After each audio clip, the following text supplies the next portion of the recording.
Admiral Olivia Winters stood at the edge of the grand observation deck on New Washington Station. The vast emptiness of space stretched before her, dotted with the lights of visiting ships from 17 different alien civilizations. Today marked 1,000 years since the last human conflict, 1,000 years of peace. She adjusted her dress uniform. The medals and insignia sparkled under the soft blue lighting. The uniform was mostly for show these days. The Terran Defense Force had become largely ceremonial over the centuries. Quite a view, isn't it? Patrick Sullivan appeared beside her, champagne glass in hand. As Earth's most famous comedian and newly appointed cultural ambassador, he had a talent for showing up at important moments. "It certainly is," Olivia replied. 1,000 years ago, who would have believed this was possible? Patrick smiled. 1,000 years ago, people still thought reality TV was entertainment. Their judgment was questionable at best. The observation deck filled with dignitaries from across the Terran Commonwealth. Humans from dozens of colony worlds mingled with alien representatives. The air buzzed with hundreds of languages, all seamlessly translated through tiny devices worn behind each person's ear. Director Gregory Martinez wove through the crowd toward them. As the lead diplomat for interspecies relations, his presence at the celebration was expected. His worried expression was not.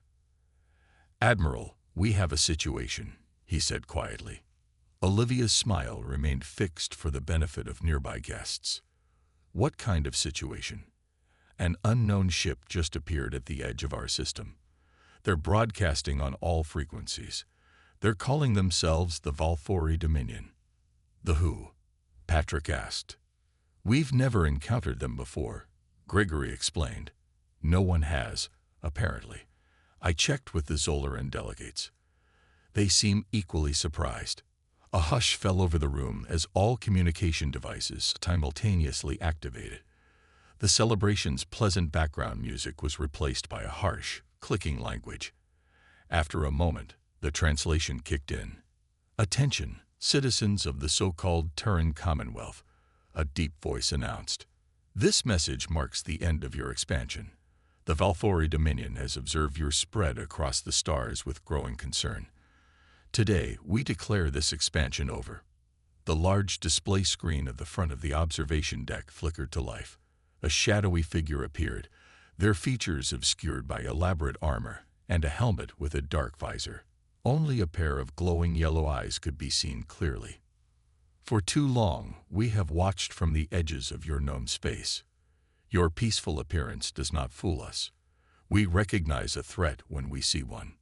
President Catherine Powell stepped forward. Her simple white dress contrasted sharply with the ornate military styling of the alien on screen. "I am President Powell of the Terran Commonwealth. We have no quarrel with your people.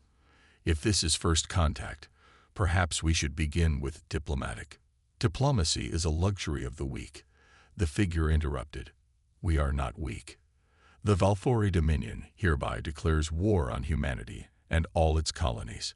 You have 1 standard year to dismantle your government and prepare for integration into our empire. Resistance will be met with destruction." The room erupted in confused murmurs. The alien representatives looked at their human counterparts with concern. What happened next confused the Valfori ambassador. President Powell covered her mouth, but not quickly enough to hide her smile. Admiral Winters coughed into her hand. Patrick Sullivan didn't bother hiding his reaction at all. He laughed out loud. "I'm sorry," Patrick said, wiping tears from his eyes. It's been a while since anyone's threatened us. You caught us on our anniversary, you see." The Valfori ambassador's yellow eyes narrowed. "You find your extinction amusing." President Powell regained her composure. "Not at all. We take this very seriously. Perhaps we could have 48 hours to formulate our official response." The ambassador seemed thrown off by the lack of fear. "You have 48 hours. No more." The screen went dark. The room remained silent for a moment. Then Patrick raised his glass. "Well, folks, looks like we have something new to celebrate next year. The time we met the Valfori." Across the room, Humans exchanged knowing glances. The alien representatives looked confused as their human friends failed to show proper concern over what appeared to be an existential threat. Admiral Winters turned to Gregory Martinez. "Get Commander Rivers and Dr. Blackwell. I think it's time we had a little chat with our allies about what humanity has really been up to for the past millennium." President Catherine Powell gathered her emergency council in a secure room beneath the celebration hall. The walls were plain white with no windows, a stark contrast to the ornate chamber above. The council members sat around a circular table, their faces lit by the soft blue glow of holographic displays. "So," she said, "it appears our millennium of peace might face a small hiccup." Commander Benjamin Rivers leaned forward. As the leading military historian in the Commonwealth, his insights were valuable despite his relatively low rank. He kept his gray hair cut short, and his eyes reflected decades of studying conflicts that most humans only knew from history books. "Madam President," based on the Valfori transmission, "we're dealing with a classic expansion-based empire. Their tactics aren't new. Humans were doing the same thing to each other thousands of years ago." Dr. Samantha Blackwell nodded in agreement. Her expertise in xenopsychology had helped forge peace treaties with 12 different species. "They expect fear. When we laughed instead, we confused them. That's good. Confusion creates opportunity." "What do our alien friends know about these Valfori?" asked the president. Gregory Martinez, who had joined them from the party upstairs, shook his head. "Nothing.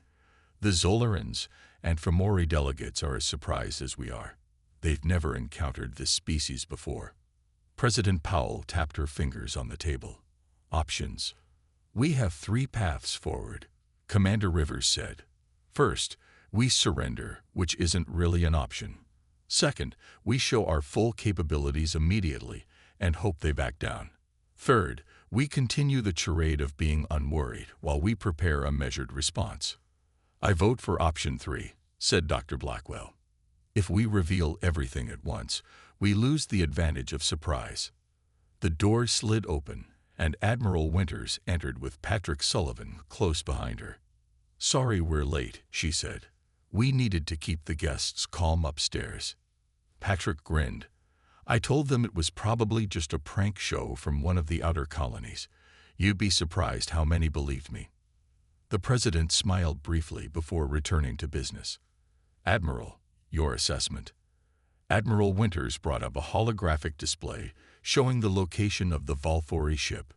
"They're keeping their distance. One vessel, though it's large. Likely a command ship rather than their entire fleet. Our scans show weapons systems, but they're not powered up.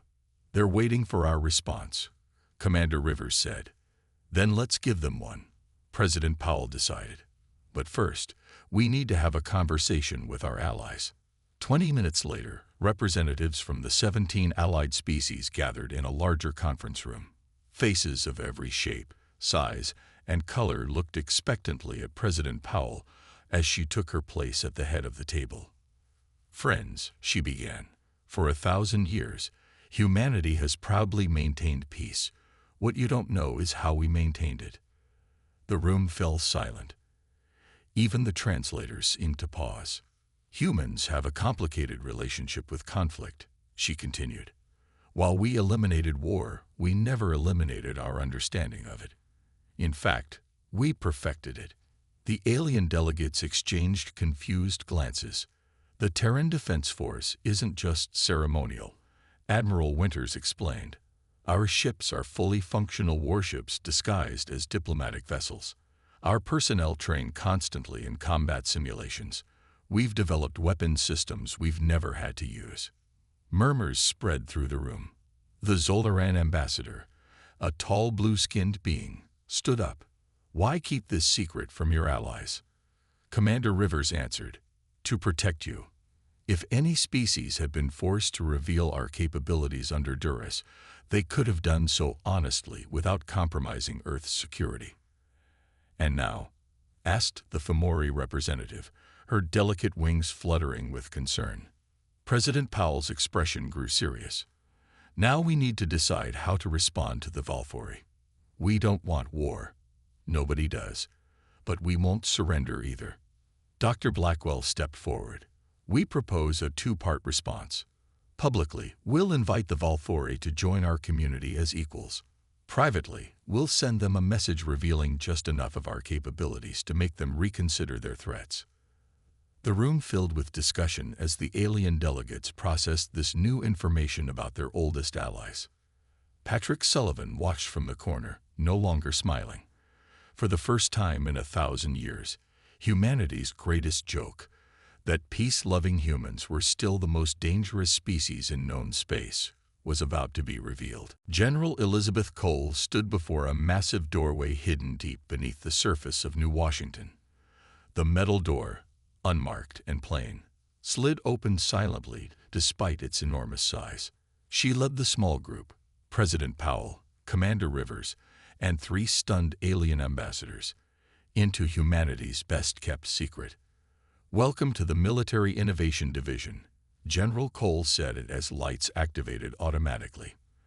The cavernous space revealed itself, row after row of simulation pods, weapon testing areas, and holographic tactical displays stretching farther than the eye could see.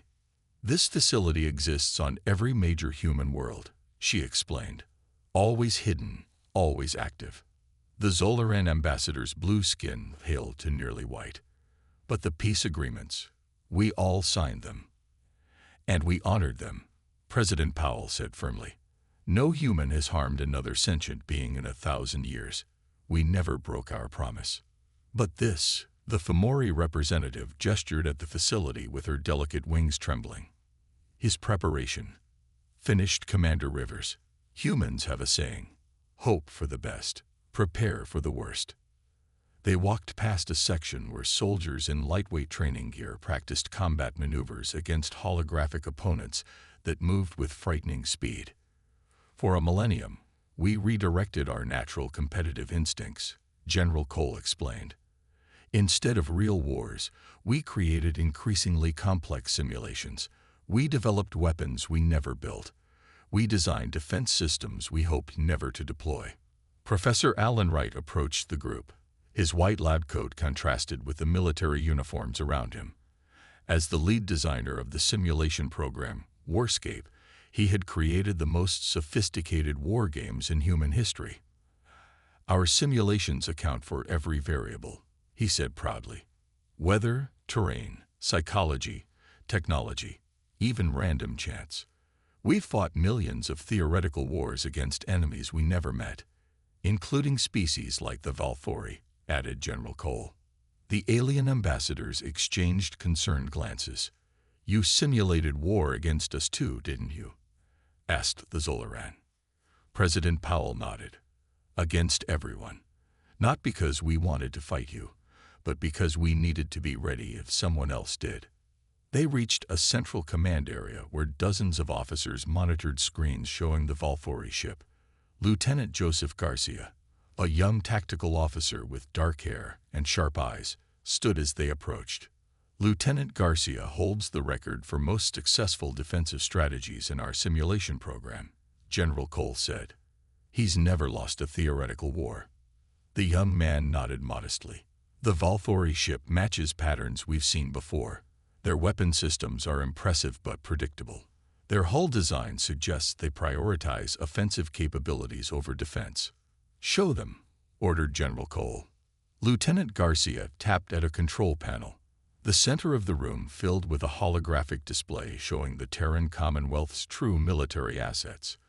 Ships disguised as civilian vessels revealed hidden weapon systems. Peaceful colonies unveiled defense platforms that had been camouflaged as atmospheric regulators. Orbital stations transformed from diplomatic hubs to battle stations. Every human structure built in the last 1,000 years was designed with dual purpose, General Cole explained. Peace was always the priority, but defense was never forgotten. The Fomori ambassador's wings drooped. "Why are you showing us this now?" "Because we need your trust," President Powell said. "What's coming next requires unity." General Cole brought up another display showing a small research outpost at the edge of Commonwealth space. Our analysis suggests the Valfori will strike here first, our most distant colony. They think it's defenseless. And is it? Asked the Zolaran. Lieutenant Garcia smiled. Absolutely not. It's one of our most secure facilities, specifically because it appears vulnerable. The Valfori will learn a lesson, Commander Rivers said. Not through destruction, but education. President Powell turned to the alien ambassadors. We don't want war. We never have, but after 1,000 years of peace, we haven't forgotten how to win one either. The Fomori representative looked troubled. If you've hidden this power for so long, what else might you be hiding? The room fell silent as the three humans exchanged glances. Nothing that threatens our friends, President Powell finally said. Everything that protects them. The 48 hours passed quickly. On the observation deck of New Washington Station, now cleared of celebration decorations, President Powell stood before a communication screen. The Valfori ambassador's shadowy figure appeared, yellow eyes narrowed with impatience. Your time is up, the alien said. What is your answer? President Powell smiled warmly. On behalf of the Terran Commonwealth, I extend an invitation to the Valfori Dominion to join our interstellar community as equals. We offer trade, cultural exchange, and mutual defense agreements, the same terms we've offered to every civilization we've encountered. The Valfori ambassador seemed stunned into silence.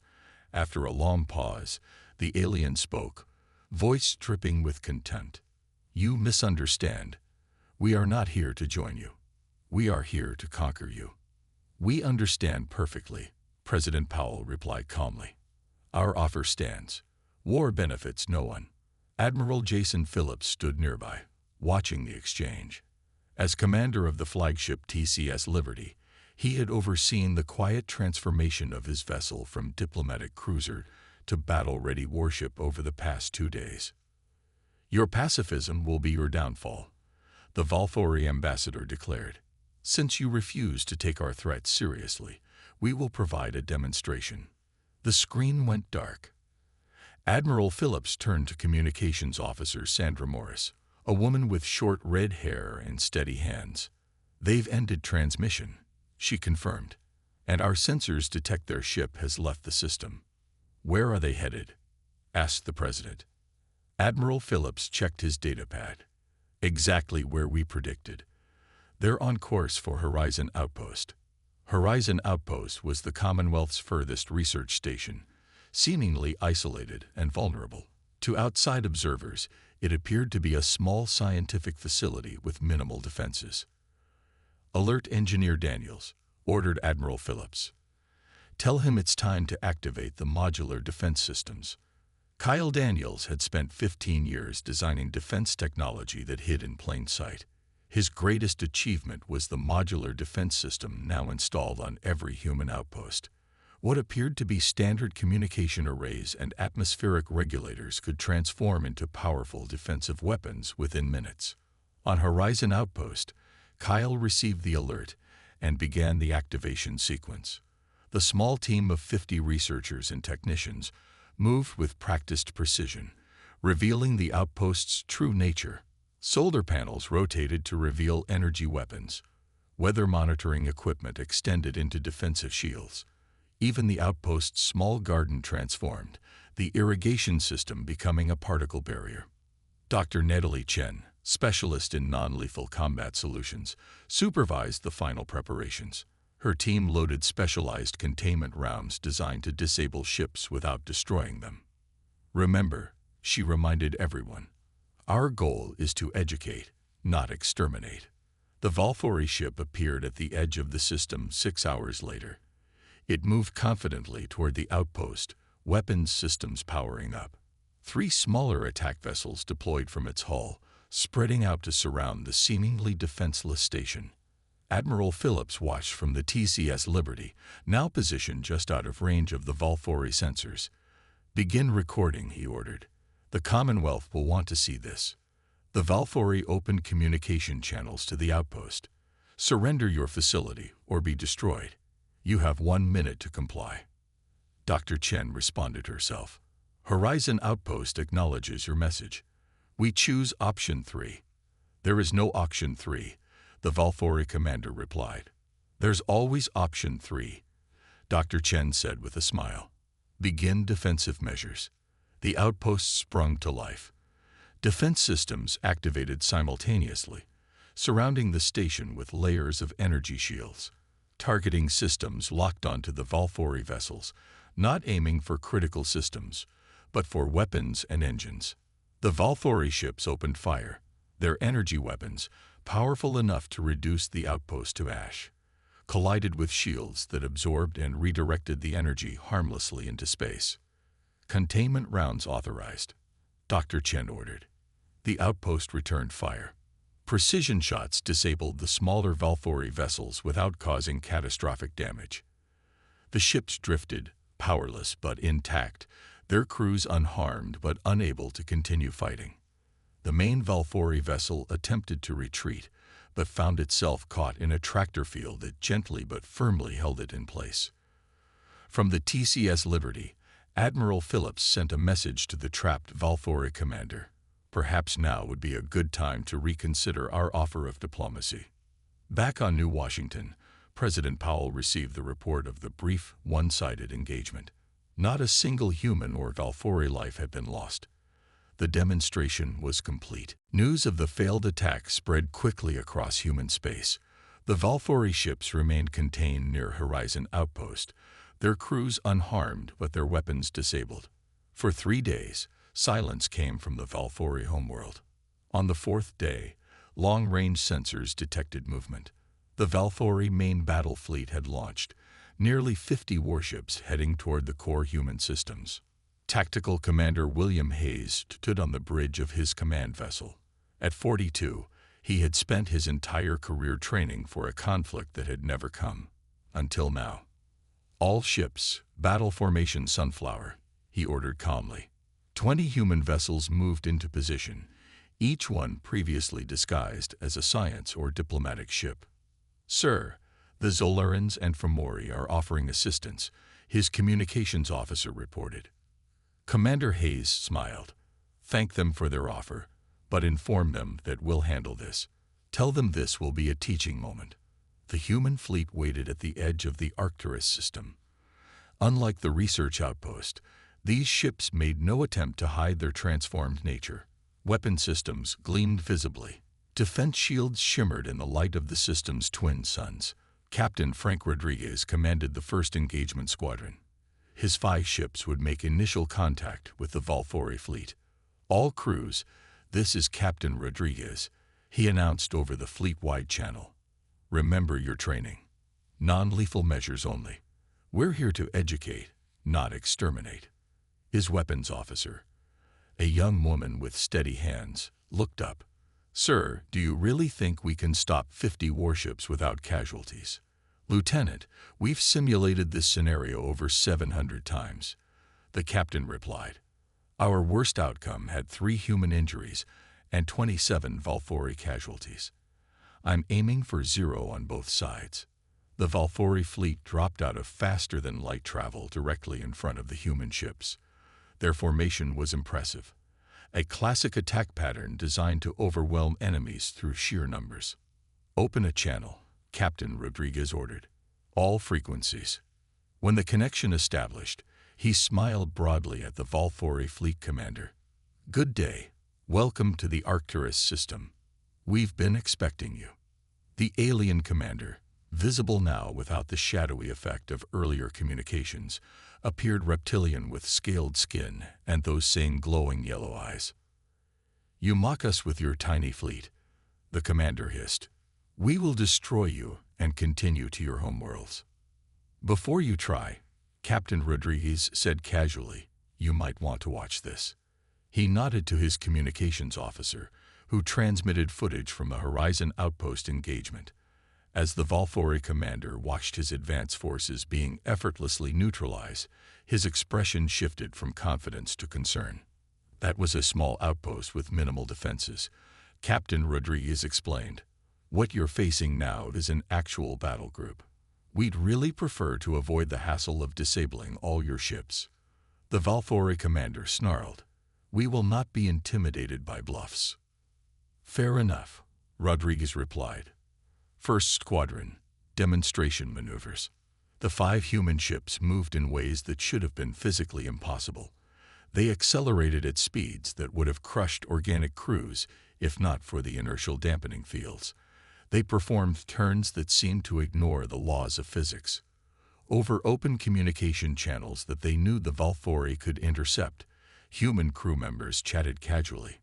Bet I can disable more engines than you, one weapons officer said to another. Not if I get to target their main ships first, came the reply. Anyone want to grab lunch after this? Asked a third voice. I heard the mess hall is serving actual non-replicated pizza today. The Valfori commander watched in stunned silence. Then he gave the order to attack. The battle was brief and entirely one-sided. Human ships danced around Valfori weapons fire. Precision targeting disabled enemy vessels without causing catastrophic failures.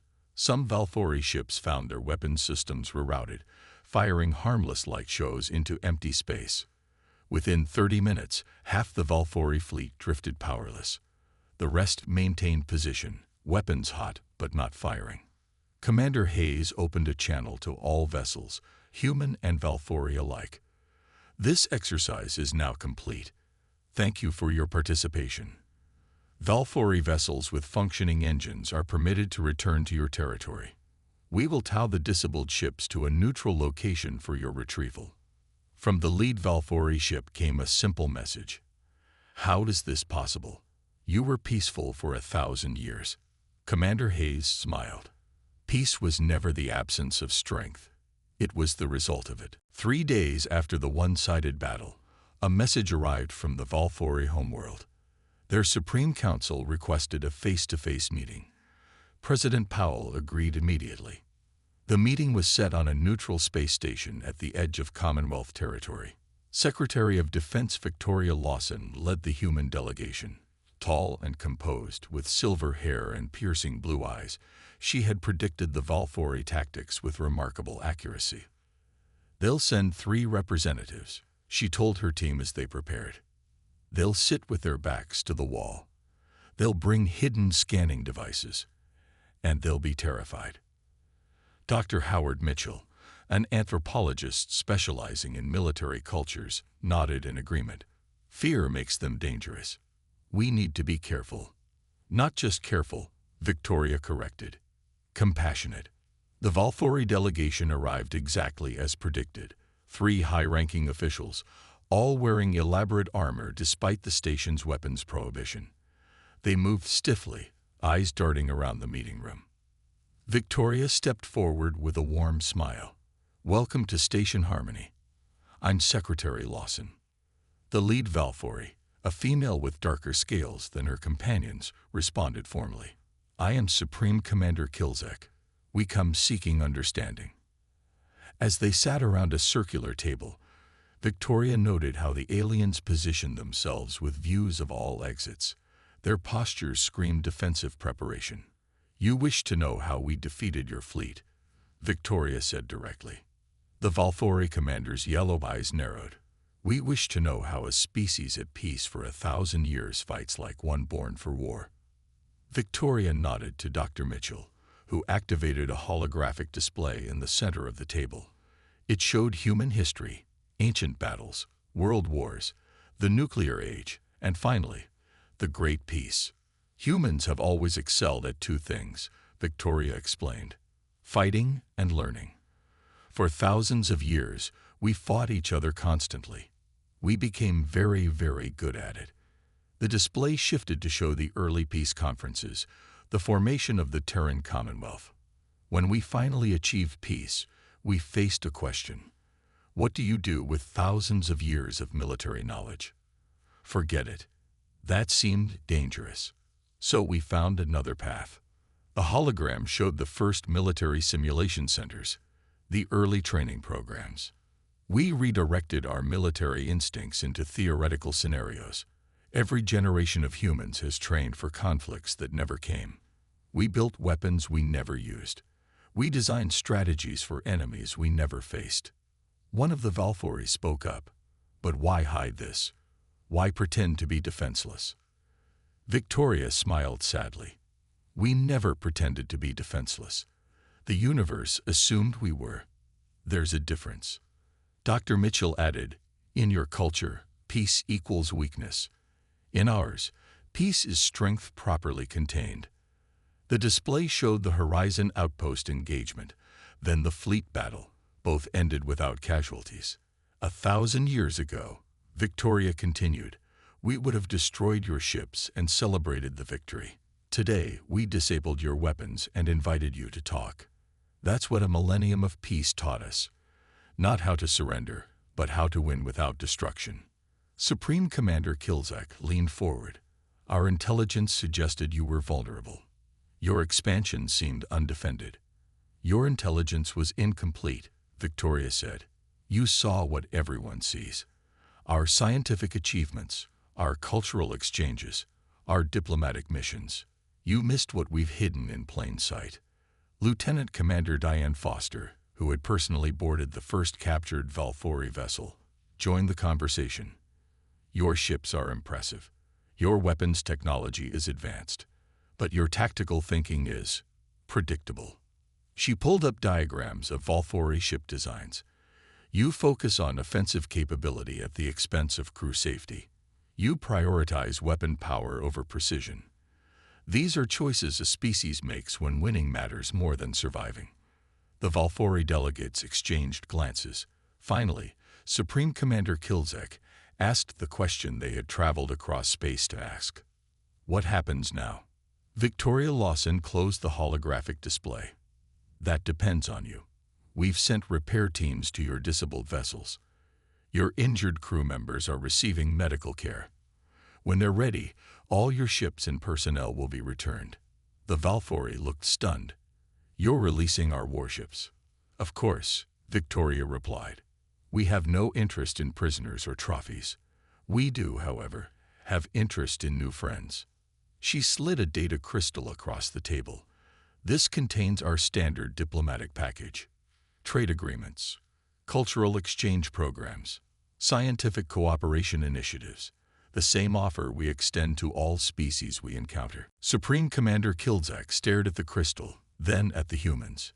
You would still offer peace after we declared war on you. Victoria smiled.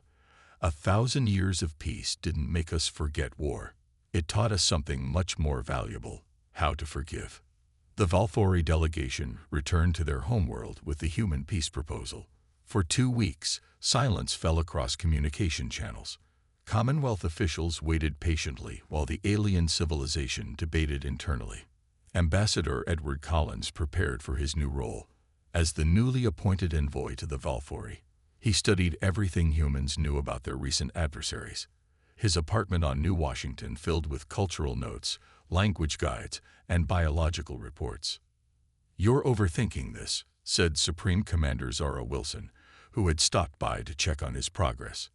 Her dark skin contrasted with her white uniform, and her confident posture spoke of decades in leadership roles. Am I?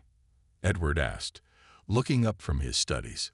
These people just tried to conquer us, and failed spectacularly, Zara reminded him with a slight smile. Remember, they're not evil.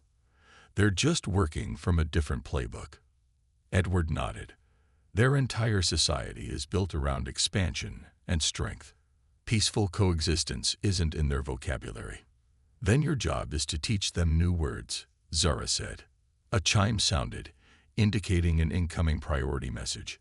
The wall screen activated to show President Powell's face. Ambassador Collins, Commander Wilson. She greeted them. The Valfori have responded. They're accepting our invitation for diplomatic relations. Edward straightened his posture. And the peace terms. They've agreed to recognize Commonwealth borders and establish formal relations, the President said. But there's more. They're requesting our help. This was unexpected. Zara raised an eyebrow. What kind of help? They want to understand us, President Powell explained. They're sending a delegation not just of diplomats, but of students. They want to learn how we maintain peace without growing weak.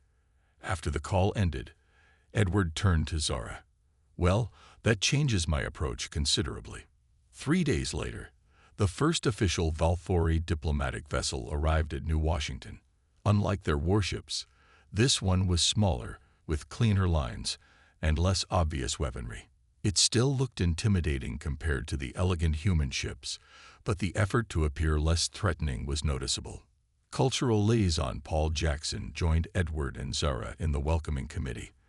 As an expert in integrating new species into the Commonwealth, he had helped smooth relations with a dozen different alien civilizations. Remember, Paul whispered as the airlock cycled, they express respect through direct eye contact and straight posture. Don't smile too much. They see it as dismissive. The airlock opened to reveal 5 Valthori representatives. 4 wore scaled-down versions of their military armor, but the leader wore something new. A simple dark robe with only minimal protective elements. I am Envoy Trilak, the leader announced, yellow eyes scanning the human delegation. I bring greetings from the Valthori Dominion. Edward stepped forward. Welcome to New Washington, Envoy Trilak. I am Ambassador Collins. We are honored by your presence. The formal greetings completed, the humans led their guests to the diplomatic quarters prepared for them. The rooms had been modified based on what they knew of Valthori biology. Higher temperatures, specialized lighting, and gravity adjusted to match their homeworld. As they walked, Envoy Trilak spoke quietly to Edward. Your ships have all withdrawn from our territory. Of course, Edward replied. They were only there to assist your damaged vessels. All repairs are complete. The Valthori envoy stopped walking, causing the entire procession to halt. He turned to face Edward directly. You could have maintained a presence, established a foothold, demanded concessions, yet you simply left. Edward nodded. That's correct. Our Supreme Council does not understand this strategy, Trilak admitted. Commander Wilson joined the conversation. It's not a strategy. It's a principle. We don't take what isn't freely given. Trilak's yellow eyes studied her face, looking for deception. Our intelligence on humans was fundamentally flawed. How so? Paul Jackson asked. We believed your peace made you vulnerable, Trilak explained. We now understand it simply made you patient. The group resumed walking. As they approached the diplomatic wing, Edward noticed the Valthori leader watching human civilians going about their daily lives. Children played in a garden. Elderly couples sat talking on benches. Workers moved purposefully between buildings. They do not fear us, Trilak observed with surprise. Should they?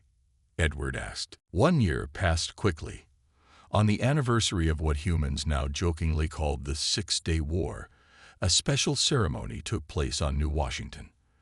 The Grand Observation Deck, where the Valthori had first declared their hostile intentions, was now decorated for a different kind of historic event. President Catherine Powell stood before a mixed crowd of humans and aliens, including a large delegation of Valthori visitors.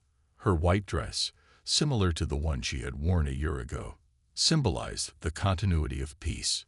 Today we celebrate 1,001 years of human peace, she announced, technically unbroken, as the conflict with our Valthori friends never escalated to what we would classify as actual war. Gentle laughter rippled through the audience. The Valthori delegates looked confused at first, then several joined in the laughter as they understood the joke. Junior Ambassador Maria Russell watched from the side of the stage. At 28, she was the youngest human representative ever assigned to an alien homeworld. Her 6 months living among the Valthori had been challenging but rewarding. Beside her stood Defense Coordinator Stephen Grant, whose job had changed dramatically over the past year. Instead of simulating conflicts against hypothetical Valthori tactics, he now worked directly with Valthori military experts to integrate their strategies into human training programs. They're actually laughing, Stephen whispered, nodding toward the Valthori delegates. I never thought I'd see that. Maria smiled. They're learning. Humor was a foreign concept to them when we first met. They saw it as a sign of weakness. And now, Now they understand it's a sign of confidence, she replied. On stage, President Powell continued her speech. The past year has brought many changes. The Valfori Dominion has become our 18th official ally. Trade between our civilizations has flourished. Cultural exchanges have enriched both our societies. She gestured to a Valfori in ceremonial robes standing nearby. I invite High Commander Renzak to say a few words. The Valfori leader stepped forward. His yellow eyes swept over the audience. 1 year ago, I ordered our fleet to conquer the human worlds, he began bluntly. I believe your peace made you weak. I was wrong. He paused, letting the words hang in the air. The Valfori have always valued strength. We now understand that strength takes many forms. The strongest warriors are not always those who fight. Sometimes, they are those who know when not to fight. In the audience, Patrick Sullivan, the comedian who had laughed when the Valfori first declared war, nudged Admiral Winters. Did you ever imagine we'd hear a Valfori say that? Not in a million years, she whispered back. After the ceremony, a reception allowed humans and Valfori to mingle freely. The mood was relaxed and friendly. In one corner, a Valfori engineer enthusiastically discussed propulsion theories with a group of human scientists. In another, human diplomats learned the complex rules of a Valfori strategy game. Junior Ambassador Russell found herself speaking with a young Valfori who had recently joined their diplomatic corps. What made you choose this path? She asked him. I watched the recordings of your ships disabling our fleet, he admitted. I was training to be a warrior, but when I saw how your pilots could have destroyed us yet chose precision instead, I wanted to understand that kind of power. Across the room, President Powell shared a quiet moment with High Commander Renzak. There is something I must ask, the Valfori leader said. Was there ever a moment when your people considered destroying our fleet completely? President Powell considered the question carefully. Some advisors suggested it might be necessary. You continued aggression. But it was never our first choice. Or your second, or third, Renzak observed. No, she agreed. Violence rarely solves problems permanently. It usually creates new ones. As the reception continued, 2 children played in a corner of the room. 1 human girl and 1 Valfori youngster. They had discovered a strategy game and were taking turns moving the pieces. Stephen Grant noticed them and nudged Maria Russell. Look at that. They watched as the human child deliberately made a poor move, allowing her Valfori friend to capture several pieces. The alien child trilled with delight. Is she losing on purpose? Stephen asked quietly. Maria smiled. She's being diplomatic, making her new friend feel welcome. The human child caught Maria's eye and winked before returning to the game. That, Maria said, is the future we fought to protect. Not just our survival, but our humanity. High Commander Renzak joined them, following their gaze to the children. Now I understand why you laughed when we declared war, he said. You knew something we didn't.